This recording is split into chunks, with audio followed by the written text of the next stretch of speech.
Here's a bunch of problems with radicals being multiplied together. We're going to use this property that says we can break up a radical over multiplication to help us out. I do also want to point out that if you take the square root of something and multiply it by itself, you do just get a. And the reason for this is because root a times root a is the same thing as root a squared. And I hope we all understand that square roots and squares undo each other, so the square and the square root cancel, leaving just the a. So let's look for things that are multiplied by themselves under a radical and be very careful when we do them and try to use this property whenever we can.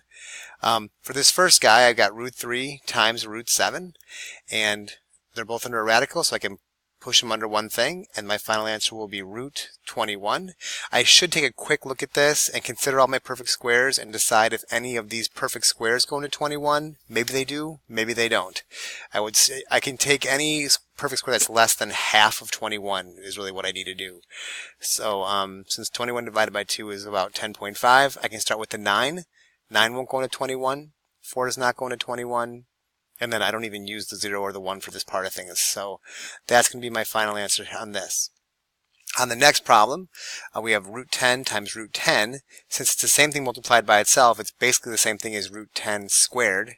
Squares and square roots cancel, so it's simply going to be 10 without the square root symbol when it's all said and done. Radical goes away. On this last guy, we have root 3 times root 6. I can put those under one radical, 3 times 6. Maybe you need a calculator for that. I don't know. That's root 18. And now I'm going to take a look at these perfect squares and see if any of them divide 18 evenly. I can start by looking at any numbers that are half of this or less. So half of 18 happens to be 9. Oh, that also happens to be a perfect square. Oh, that means 9 goes into 18. Of course, 2 times. And now this radical can be broken up as root 9, root 2. I know the square root of 9 is 3. I don't know the square root of 2, so I'm going to leave it underneath the radical symbol, and that's my final answer there.